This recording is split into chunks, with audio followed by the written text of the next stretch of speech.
Deixe-me ver, vamos conectar aquilo que eu estava dizendo com vocês. Por que é tão importante, em termos da vida da igreja, o que nós estamos estudando aqui relacionado com as origens. Eu gostaria de começar com um se. Se. Gênesis 1:1, quando diz, no princípio, Deus. Se isso for mitologia, então é perfeitamente possível aceitar que Deus não existe. E teologia seria apenas uma ilusão. Mas estamos tratando de se. Ainda em Gênesis 1:1, se, no princípio, criou Deus. Se isso fosse mitologia, então podemos dizer que seria perfeitamente possível aceitar que evolução aconteceu. Ou seja, criação seria um mito. Se pegarmos Gênesis capítulo 1, versos 26 e 27, quando diz que homem e mulher os criou, Deus os criou. Mas se isso for um mito, então é perfeitamente possível aceitar que o homem evoluiu e, para ser bem honesto, a homossexualidade seria apenas uma opção. Por que a questão de masculino e feminino? Se Gênesis capítulo 3, do 1 até o 24, diz que após o homem ter pecado, Deus o expulsou do jardim. Se isso for mitologia, então não faz sentido aceitar a queda do homem. E pecado seria apenas fruto da imaginação. Se Gênesis 3,15, quando diz que do descendente da mulher viria aquele que iria pisar a cabeça da serpente. Se isso for apenas mitologia, então não faz sentido aceitar a promessa de um Salvador. Salvação não seria necessária. E se estudarmos, por exemplo, Gênesis de 6 até 9, e nesse pedaço vermos que o Senhor Deus manda o dilúvio, onde Ele exerce a sua autoridade como Deus que julga, se tudo isso for mitologia, então também não faz sentido aceitar que haverá um julgamento. Justificação seria irrelevante. A doutrina da criação é extremamente importante. Todas as doutrinas bíblicas baseiam-se em Gênesis. Estude Gênesis do capítulo 1 até o capítulo 11. Se você remover esses 11 primeiros capítulos, não sobra história depois. Não existe razão do porquê as demais coisas acontecem. Esses primeiros capítulos são fundamentais. E eles tratam especificamente da criação. Portanto, se os relatos de Gênesis não forem verdadeiros e literais, o que foi e o que for dito aqui, certamente não terá ou não será de nenhum valor para a gente. Portanto, todos os aspectos relacionados às origens são relevantes.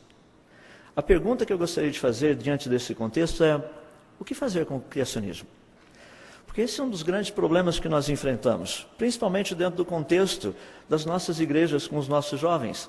Ciência ou religião? Nós temos hoje uma dificuldade muito grande, porque muitos dos nossos jovens estão nas universidades e quando eles voltam para as nossas igrejas, a gente até percebe aquele cheirinho de ateísmo por perto. Eu acho que é desodorante, mas é a maneira como eles chegam por ali, cheirando ateísmo. Cheirando incredulidade, cheirando ceticismo. Não para com a universidade, para com o cristianismo. Porque eles buscam por respostas e as respostas não vêm. E a pergunta que eu gostaria de deixar e trabalharmos um pouquinho é essa questão da igreja e o cristianismo. Qual o seu papel? Eu gostaria de trabalhar isso em 4 palestras diferentes, como eu mencionei, e gostaria de começar com um tema que talvez não seja o mais comum. É fazer uma separação que é saudável. Então, vamos trabalhar um pouquinho a respeito disso. Quando nós tratamos da ciência, a ciência praticamente ela trabalha com áreas de estudo relacionadas ao conhecimento. Então, nós temos várias áreas, como vocês estão vendo. A biologia estuda a vida. A zoologia, os animais. A botânica, as plantas. Paleontologia, os fósseis. A datação radiométrica, a idade das rochas. Quando nós pensamos em termos de astronomia, os corpos celestes. Teologia, pelo menos nós tentamos estudar a Deus. É interessante porque, em alguns casos, essas áreas de conhecimento, elas encontram-se, estão relacionadas. É verdade. Em alguns outros casos não. E é importante que nós venhamos a aprender a como trabalhar isso. Por quê? Fazer a distinção é crucial, pois cada área possui seus limites e limitações. Ao atravessá-los, alguém certamente chegará a conclusões totalmente equivocadas. Eu penso muito nesse contexto porque hoje, dentro do contexto de igreja, quando nós tratamos essa questão do criacionismo, geralmente nós falamos ciência e procuramos responder com religião. Não existe mais uma interação em trabalharmos no nível do conhecimento, em procurarmos dar respostas honestas às perguntas honestas, como o Dr. Francis Schaeffer colocava. Aprender a raciocinar de uma forma clara, de uma forma que seja prática e que seja objetiva. Eu, inclusive, tenho sugerido que as escolas voltem a ensinar lógica, ensinar a raciocinar, que o problema é raciocinar. Há 2 anos atrás, eu estava no Egito, eu e minha esposa e o nosso guia turístico circulando para lá e para cá, mostrando um monte de coisas, e de repente ele disse o seguinte: você é lá da América, ou seja, das Américas, América do Norte, América do Sul. Eu falei: eu sou. Ele falou: você é cristão. Eu falei: sim, eu sou cristão. Eu olhei para ele e falei: você é egípcio. Você é muçulmano. Ele falou: sim. Eu falei: legal. Ele vira para mim e fala assim: mas vocês cristãos estão errados. Eu falei assim: não, vocês muçulmanos estão errados. Ele falou assim: não, vocês estão errados. Eu falei: não, vocês estão errados. Ele falou assim: não. Eu falei: vamos parar com a discussão, porque vamos resolver o problema de uma vez por todas. Quem é Jesus? Ele falou assim: o Corão fala de Jesus. Eu falei: eu sei, eu já li. No Corão fala de Jesus. O que Maomé diz de Jesus? Maomé diz que Jesus foi profeta, está vendo? Vocês estão errados. Eu falei: calma.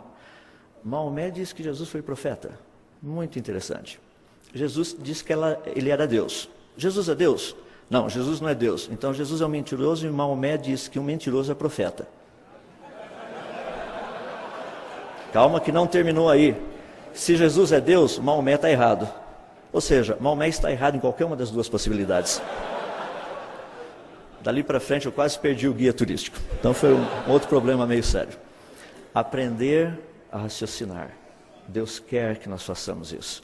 É por isso que Ele nos deu mentes. É por isso que Ele nos deu a sua palavra, que nos ensina a pensar, que nos ensina a raciocinar, que nos ensina a questionar. Então é importante que nós venhamos a aprender certas distinções, porque a Bíblia faz essas distinções. Se não aprendermos a como trabalhar com essas coisas, certamente nós iremos causar problemas dentro do Evangelho e fora do Evangelho também. Por exemplo, existe na Bíblia um princípio muito importante, foi usado pelo Senhor Jesus. Certa vez um grupo chegou para Jesus e perguntou o seguinte: é lícito pagar tributo a César? Imagina o Senhor Jesus pegando lá todos os rolos do Velho Testamento e abrindo e fazendo exegese, criando um sermão e daí montando a outline, os detalhamentos todos.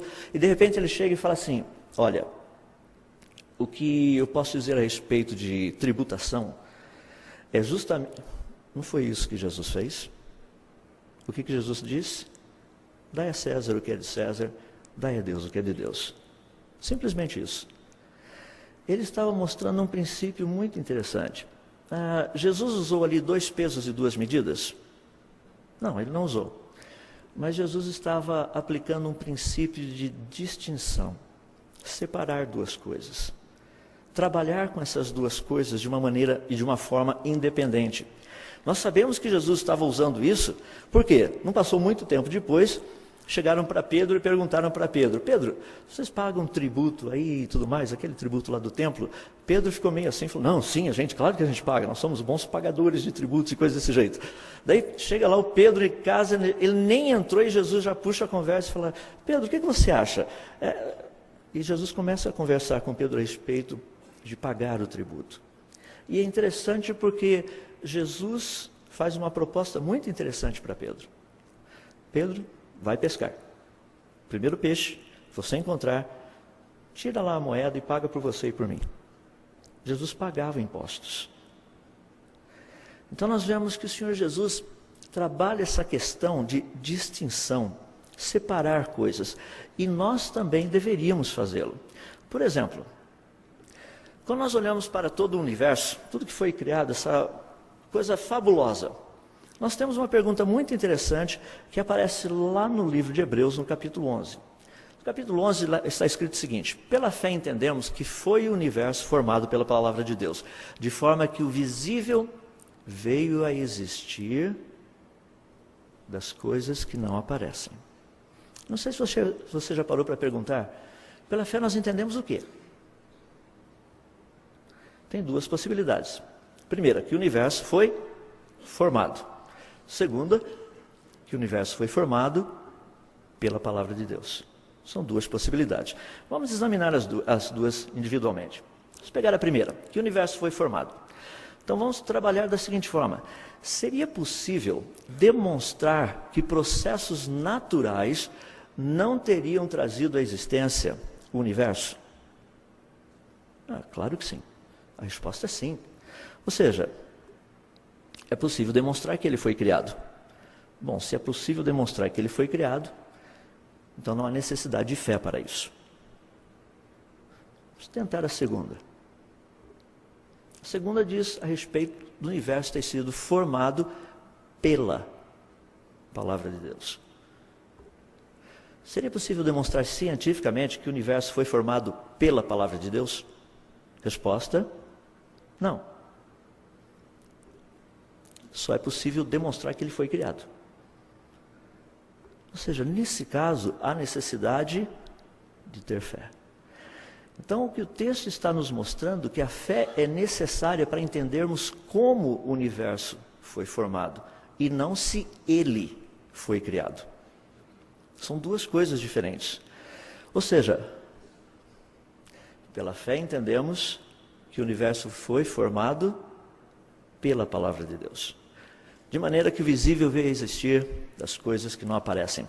Existe esse tipo de raciocínio, poder separar essas duas coisas, é extremamente importante.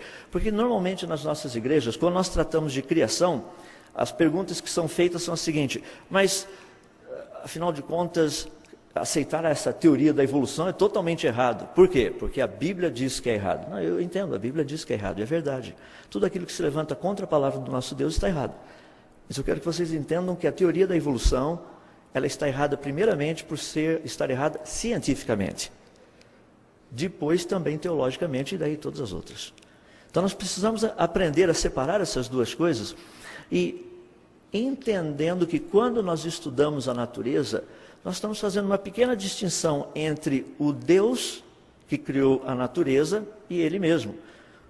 Paulo fez essa separação de uma forma muito bonita. Eu creio que, num certo sentido, dificilmente eu consigo ler o livro de Hebreus sem achar que foi Paulo que escreveu. Não sei se você tem essa impressão, mas eu quando chegar lá no céu vou tirar as dúvidas. Então perguntar, falar, bom, você já sabe o que eu vou perguntar, porque você também vai perguntar, acho que você também é curioso a respeito disso. Lá no livro de Hebreus, capítulo 11, verso 6, diz o seguinte, que de fato, sem fé, é impossível agradar a Deus. Porque aquele que se aproxima de Deus, deve crer que Ele existe. Não se prova a existência de Deus. É por isso que a Bíblia não gasta os primeiros capítulos tentando provar que Deus existe. A Bíblia já começa com o pressuposto da existência dele. No princípio, Deus. E ele vai dali para frente. Portanto, uma pergunta que nós temos, que é uma pergunta extremamente relevante, seria a seguinte: somente através da natureza o homem conseguiria chegar ao conhecimento de Deus? Porque uma das coisas que eu vejo assim, as pessoas colocam um pouquinho de pressão, sabe, assim, dentro da na minha área de trabalho. Eu acho muito legal, porque de vez em quando eu chego para dar palestra no lugar e os irmãos falam assim: olha, irmão, inclusive nós já até preparamos um debate. Falei, que legal, quem é que vai debater quem? O irmão vai debater não sei quem aí. E eu sou sempre aquele que eu sou avisado meio de última hora que eu vou debater alguém. Daí vem o batalhão todo e o pessoal fala assim: nós vamos orar pelo irmão. Eu vou precisar realmente. Ou seja, me colocam em cada fria de vez em quando. Agora, por quê? Porque o alvo muitas vezes é que nós venhamos a testemunhar. Nós temos que fazer isso o tempo todo. Não é só na ciência e não é só com a ciência, mas em todas as áreas. Porque o papel da ciência é um papel muito importante. Ela estuda a natureza. Pela natureza, nós aprendemos o quê? O que nós conhecemos? Quando Paulo estava lá em Atenas, ele estava falando com aqueles cidadãos atenienses, ele disse que, num certo sentido, eles poderiam até buscar a Deus e até mesmo tateando, se eles pudessem achá-lo. Se bem que Deus não está longe, Paulo deixa bem claro. E ele cita um texto muito interessante, que é de um certo filósofo, e ele está usando a música, a letra de uma música, que era um hino cantado para Zeus. Quando ele diz que nele existimos e nos movemos, porque dele também somos geração, isso é um hino que era cantado pelo Milton Nascimento da época. E simplesmente Paulo pega essa letra e fala assim, olha, não é Zeus, é Deus. Deixe-me falar a respeito desse Deus. Porque o contexto todo que Paulo está nos dando nessa passagem de Atos 17 é que a natureza tem um papel. Esse papel fica um pouquinho mais claro lá no livro de Romanos, no capítulo 1, quando diz que os atributos invisíveis de Deus, não são os visíveis, são os invisíveis de Deus, tanto seu eterno poder como também a sua própria divindade, eles são claramente reconhecidos por meio das coisas que foram criadas. Em outras palavras, a natureza toda tem uma proposta. É impressionante por quê? Porque a natureza revela um Criador, mas ela não revela quem especificamente é esse Criador. Se esse Criador não se revelasse a nós, nós jamais o conheceríamos ou saberíamos quem é o Criador. Mas é interessante porque dentro desse contexto de queda do ser humano, que é no qual nós nos encontramos, ele procura de uma certa forma adorar a criação em vez do Criador. Eu não sei se vocês já tiveram a oportunidade de fazer um estudo voltado especificamente para as religiões do mundo. Como todas elas, o objeto de culto está relacionado com a criação. Ou é um ser humano com muitos braços, ou é um elefante, ou é uma vaca, ou é o sol, ou as estrelas, alguma coisa. Sempre o objeto de culto está relacionado com a criação. Por quê? Porque eles não conhecem o Criador. Pela natureza, não daria para saber quem é esse Criador, a menos que ele viesse e se revelasse a nós. Daí entra algo muito interessante, porque a função, portanto, da ciência, ao estudar a natureza, é apontar o homem para o Criador. Pela ciência, ele não conhecerá quem é o Criador. Eu digo isso porque muitas pessoas têm essa vontade muito grande que a ciência seja aquilo que ela não é. A área que trata e diz quem é o Criador é a teologia. É a revelação de Deus por meio da sua palavra. No nosso caso, a ciência, ela apenas, ao estudar a natureza, ela demonstra a sabedoria, o poder, a capacidade. Todas essas coisas, estudando as coisas que foram criadas. E como que a ciência pode fazer esse papel de apontar o homem para Deus? Ela faz o seu papel, não por meio de argumentos religiosos, obviamente, mas científicos, através de descobertas das leis que regem as formas de vida, as funções também que são encontradas tanto na vida quanto no universo. Esse é o papel da ciência. Então nós, como cristãos, precisamos aprender a separar essas duas coisas. Precisamos aprender a trabalhar com esses dois contextos. Normalmente nós temos muita dificuldade nisso. Eu gostaria de trabalhar um pouco a respeito disso esses dias. Hoje o que eu gostaria de deixar bem claro é que a ciência, ela faz essa separação, ela precisa dessa separação. A ciência estuda a natureza, ela estuda a criação. Tudo que ela pode nos dizer são algumas poucas coisas a respeito do Criador. Pessoas às vezes gostariam que a ciência falasse muito do Criador, mas o que ela fala é impressionante. O problema é que muitas vezes nós tiramos o foco da ciência, ou tiramos o foco, ou colocamos um foco errado na ciência. A vontade do Senhor Deus com respeito à ciência é que nós venhamos a conhecer as obras das suas mãos. Joule disse algo muito interessante, eu tenho repetido em muitos lugares. Ele disse assim, que o próximo passo, o Joule é James Prescott Joule, aquele Joule das nossas unidades de energia que o pessoal estuda, o pessoal que ia fazer o Enem não deu certo, então continua estudando, se prepara, mas esse Joule disse assim, o próximo passo, após o conhecimento e a obediência à vontade de Deus, deve ser conhecer alguns dos seus atributos de poder e bondade, manifesto nas obras das suas mãos. Conhecer aquilo que o Senhor Deus fez.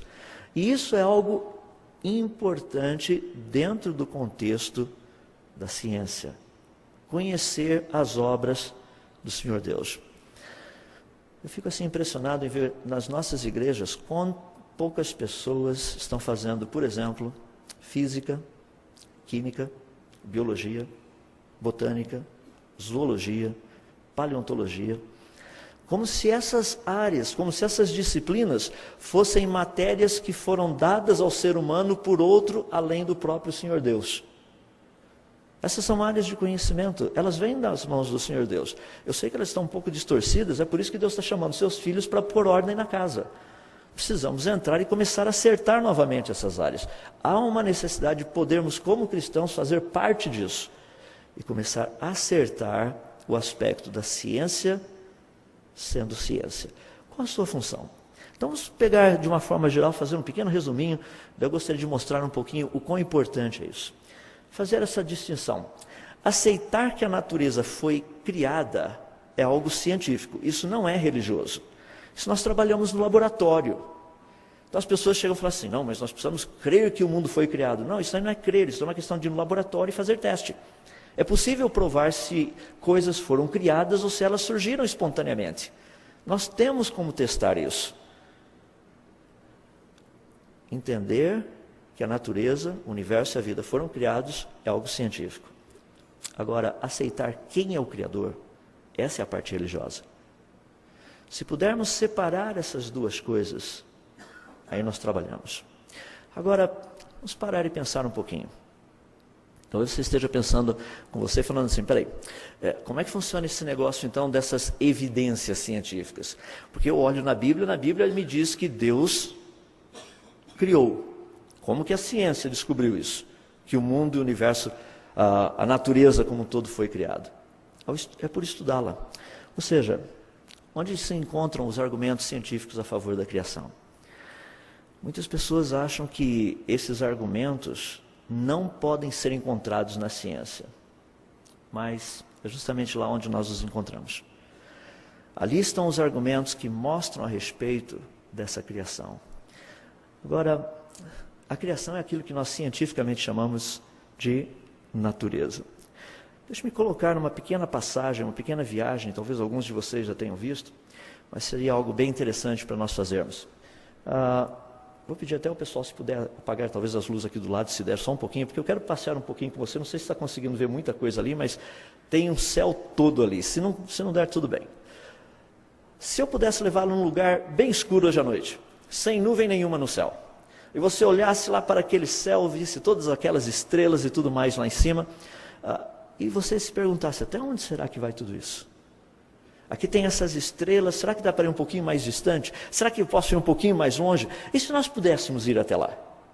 Imagina que eu pudesse levá-lo ao ponto mais distante onde os nossos telescópios já chegaram. Lá no fim do mundo, literalmente. Mais longe do que aquilo que você pensa. Bem, bem, bem distante. Nós estaríamos olhando algo mais ou menos assim. Olhando de lá para cá, você estaria vendo como se fosse esse círculo. Ali dentro, nós estaríamos vendo pequenos pontinhos. Deixa-me colocar para você ter uma noção do que são esses pontinhos. Estrelas, como o nosso Sol, que é uma estrela, tem mais ou menos 1.400.000 quilômetros de diâmetro. Negócio gigantesco. As estrelas agrupam-se formando galáxias. Nas galáxias nós encontramos bilhões de estrelas. Agora acho que o pessoal consegue ver um pouquinho mais, né? Pelo menos o pessoal aqui da frente. O pessoal de trás é só chegar mais cedo. De qualquer forma.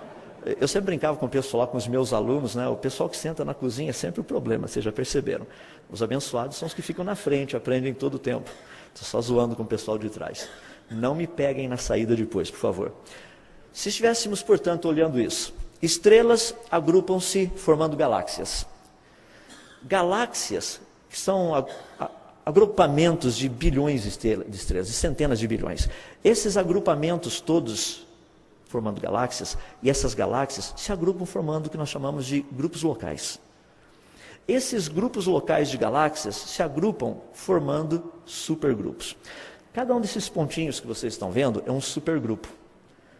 Ou seja, Conhecido no universo, existem cerca de mais ou menos 270 mil supergrupos independentes.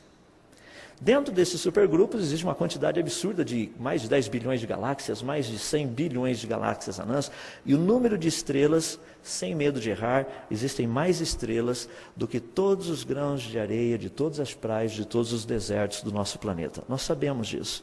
A ciência não tem dúvida a respeito disso. Só que num caso como esse, nós estaríamos a 10 bilhões de anos-luz de casa.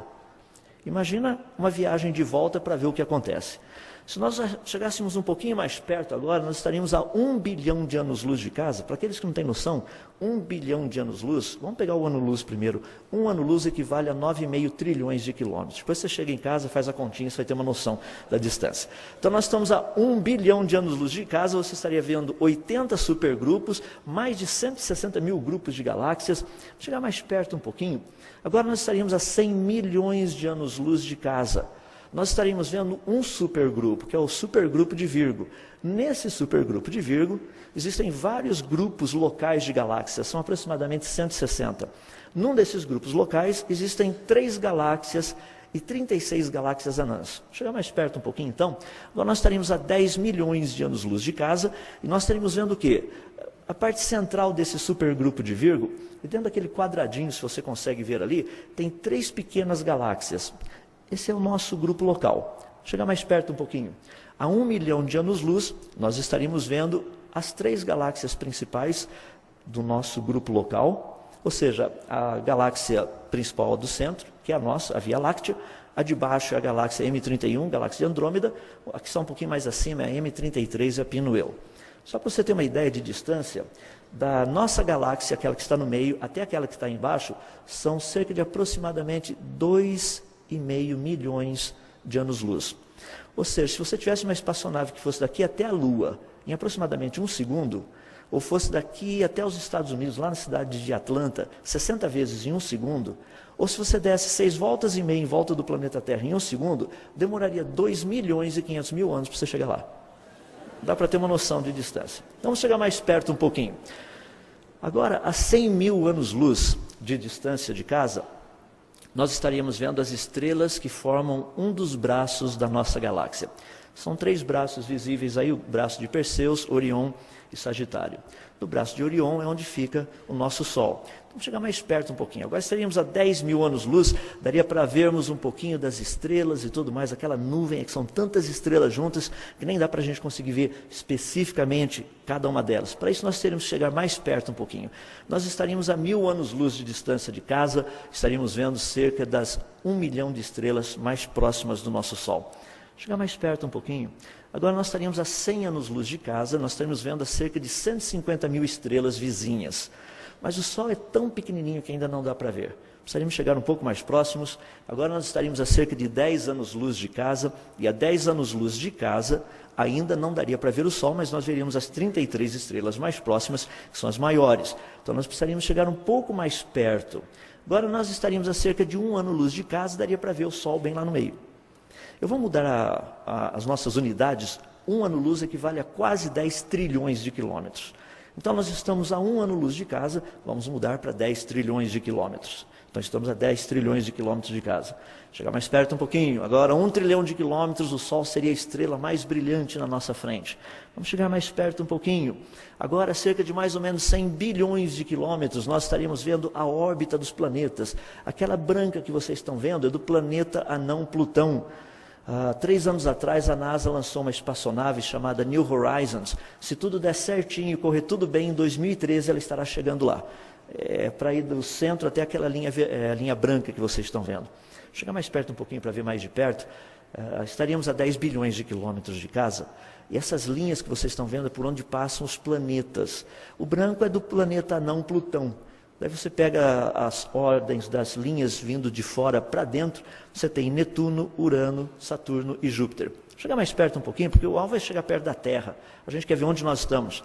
Então, 1 bilhão de quilômetros de casa daria para ver a órbita dos planetas, a parte interna do sistema solar. Nós estaríamos vendo a órbita do planeta Júpiter, aquela amarela, e começando de fora para dentro mais uma vez. A vermelhinha é de Marte, a azul é da Terra, aquela verde é Vênus e a branca lá dentro, Mercúrio. Chegar mais perto um pouquinho.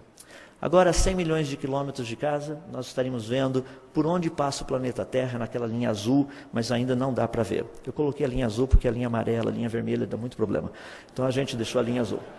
Chegar mais perto um pouquinho, agora estaríamos a 10 milhões de quilômetros e nós veríamos um pequeno pontinho no céu. Esse pequeno pontinho é o nosso planeta. Aquela elipse branca em volta é a Lua. A órbita da Lua, ela está localizada a 384.400 quilômetros de distância. Chega mais perto um pouquinho. Agora, aproximadamente 1 milhão de quilômetros, daria para a gente ver a Terra, aquele pontinho que não é mais tão branco, ele já está um pouco mais azulado. Vamos chegar mais perto um pouquinho. A 100 mil quilômetros de distância, daríamos para ver o planeta Terra. Chegar mais perto um pouquinho, porque agora a 10 mil quilômetros de distância, nós conseguiríamos ver até mesmo a América do Sul. Chegar mais perto um pouquinho. Agora, a 1000 quilômetros de altitude, daríamos para ver o sudeste do Brasil. Chega mais perto um pouquinho. A 100 quilômetros de altitude, daria até para a gente ver aquela região da divisa entre o estado de São Paulo e Minas Gerais. Chega mais perto um pouquinho, rapaz, dá para ver as montanhas onde tem a cidade chamada Águas de Lindóia, só que nós estaríamos a 10 quilômetros de altitude. Chega mais perto um pouquinho, a 1 quilômetro de altitude, daria para a gente ver a região central dessa tal cidade de Águas de Lindóia, que ninguém sabe onde é que fica no espaço. Mas a gente está trazendo vocês de volta para saber. A 100 metros de altitude, daria para ver até uma certa praça Ademar de Barros, que tem um hotel, se não estou enganado, chama Monte Real. Ou seja, dá para ver alguma coisa já um pouquinho mais familiarizada. Em vez de ver topo, ou seja, telha de hotel e coisa desse jeito, vamos ali embaixo um pouquinho, dar uma olhadinha naquelas árvores. Então, daria para a gente começar a estudar um pouquinho o topo das árvores que estão ali. Mas para isso nós estaríamos a 10 metros de altitude. Chega mais perto um pouquinho. A mais ou menos 1 metro, daria para nós vermos os galhos, as árvores e as folhas mais especificamente. Chega mais perto um pouquinho. Agora, a 10 centímetros, daria para vermos as folhas, um pouco mais de detalhes. Você fala, essa praia eu conheço, aquela outra que nós estávamos antes, eu tenho minhas dúvidas. 10 centímetros. A 1 centímetro, nós estaremos vendo praticamente detalhes de uma única folha. Se chegarmos mais perto um pouquinho, a 1 milímetro, nós poderíamos ver alguns detalhes realmente específicos na superfície de uma única folha. E se chegarmos mais perto um pouquinho, a 1/10 de milímetro, nós estaríamos vendo as células nessa superfície. Chegar mais perto um pouquinho, porque agora, a 10 micrômetros, nós poderíamos ver detalhes das células. Mas para ver o que tem dentro da célula, a gente tem que chegar mais perto um pouquinho. E agora nós estaríamos a praticamente 1 micrômetro, que seria, no caso, 1 milésimo de milímetro, estaríamos vendo o núcleo de uma única célula. Para ver o que tem dentro, precisamos chegar mais perto um pouquinho. Daí nós nos aproximamos um pouquinho mais, a 100 nanômetros, nós estaremos vendo toda uma cromatina enrolada lá dentro. E para ver o que tem dentro dessa cromatina, precisaríamos chegar mais perto um pouquinho. Agora estaríamos a 100 nanômetros, e a 100 nanômetros você estaria vendo praticamente o DNA, aquele ácido deoxirribonucleico. Vamos chegar mais perto um pouquinho, porque o DNA é formado de nucleotídeos. Então vamos parar um pouquinho para ver essas coisinhas fabulosas. Só que os nucleotídeos, lembra que nós estamos a 1 nanômetro, que é 1 milionésimo de milímetro. Agora, para ver essas coisas fabulosas que são os nucleotídeos, nós precisaríamos olhar porque eles são formados de átomos. Um deles é átomo de carbono. Então vamos chegar mais perto um pouquinho para dar uma olhada nesse átomo de carbono. Aí nós estaríamos a 1 angstrom ou 100 picômetros. Nesse caso, nós estaremos vendo a nuvem externa de elétrons de um único átomo. Vamos chegar mais perto um pouquinho. Chegar mais perto um pouquinho agora, a 100 picômetros, nós estamos vendo a nuvem interna de elétrons. O interessante é que ainda não dá para ver o núcleo do átomo. Ele é muito pequeno. Precisamos chegar mais perto um pouquinho. Agora nós estaríamos mais ou menos a 1 picômetro, ou seja, a 1 bilionésimo de milímetro. Essa pequena bolinha que você está vendo lá no centro não é o que você está pensando. Muita gente já falou, eu já vi aquilo agora de pouco, é o planeta Terra. Não, isso aí é o núcleo de um átomo de carbono. Então vamos chegar mais perto um pouquinho, porque tem gente que viajou. Então vamos voltar à realidade. 1 picômetro, 1 bilionésimo de milímetro. Vamos chegar mais perto um pouquinho. Agora, a 100 fentômetros. Você falou, o que é isso? Fentômetros. É uma unidade de medida que a gente trabalha por aí. A 100 fentômetros, você estaria vendo o núcleo de um átomo de carbono. Vou chegar mais perto um pouquinho. Agora, a 10 fentômetros, daria para ver praticamente os prótons e os nêutrons desse átomo de carbono. Vou chegar mais perto um pouquinho. Agora, 1 fentômetro, daria para a gente ver praticamente a superfície de um próton, se é que ele tem superfície.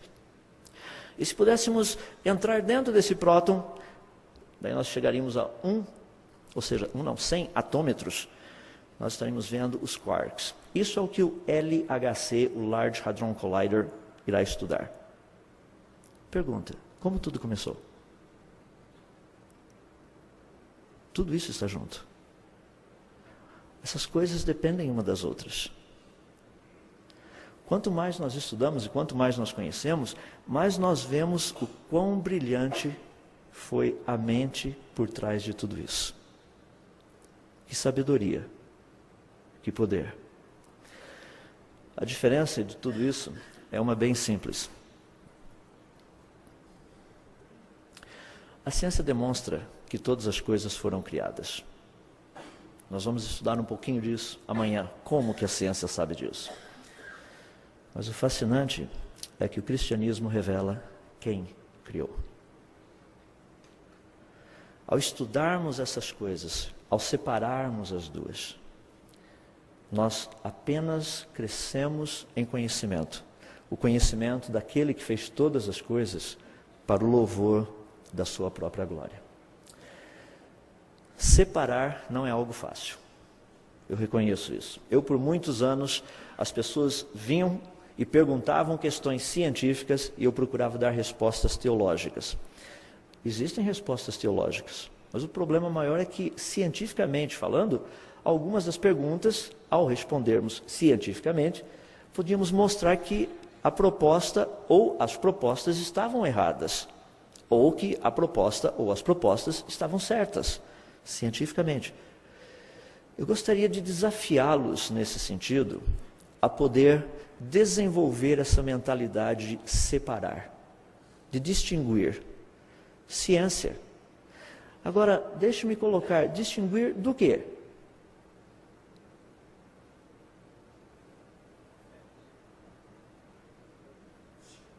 Essa é uma pergunta interessante. Eu deixo até amanhã à tarde para você pensar. Amanhã nós vamos trabalhar a respeito disso. Distinguir do quê? Ciência. Para mim um desafio grande é a igreja saber como tratar essa questão. E eu creio que Deus graciosamente, bondosamente tem levantado pessoas na sua igreja, em todo o planeta Terra, para tratar dessas questões. Gostaria de terminar dando apenas um ponto para você, mais um para você pensar. E é o último. Como você responderia a uma pessoa que lhe perguntasse a respeito da criação? Talvez essa pessoa seja o teu filho. Talvez essa pessoa seja um dos jovens da tua igreja. E ele vai chegar com uma quantidade de informação que talvez você não esteja preparado. O que você faz? Como você responde? Nessas próximas 3 palestras temos pela frente, vamos trabalhar com isso. Gostaria de orar com vocês. Eu estou passando a palavra ao Silas. Vamos orar? Querido Deus, mais uma vez, somos tão gratos a Ti, porque na Tua palavra nós temos aprendido a ver as coisas da Tua perspectiva. Nós gostaríamos de rogar ao Senhor, ó Deus, que o Senhor levantasse nessa geração homens como aqueles da tribo de Issacar, homens que conheciam as épocas, as situações, que sabiam dizer para Israel como ele deveria se comportar. Nós pedimos a Deus para que a Tua igreja possa ser agraciada pelo Senhor com essas pessoas que poderão, no meio dessa geração tão confusa, essa geração tão deturpada, uma geração tão sem um norte, não sabe para onde ir e o que fazer, achando que são conhecedores das respostas, mas eles mesmos sabem que essas respostas não expressam a verdade. Pedimos a Deus para que o Senhor agracie a Tua igreja com homens e mulheres que estarão cada vez mais envolvidos com o conhecimento da Tua pessoa, conhecimento da Tua palavra e o conhecimento da Tua criação. Que dessa maneira, Tua igreja possa se fortalecer e estar preparada para dar respostas da esperança que há em nós. em todas as áreas, a começar da grande esperança que temos na pessoa do seu Filho Jesus, em nome de quem nós oramos. Amém.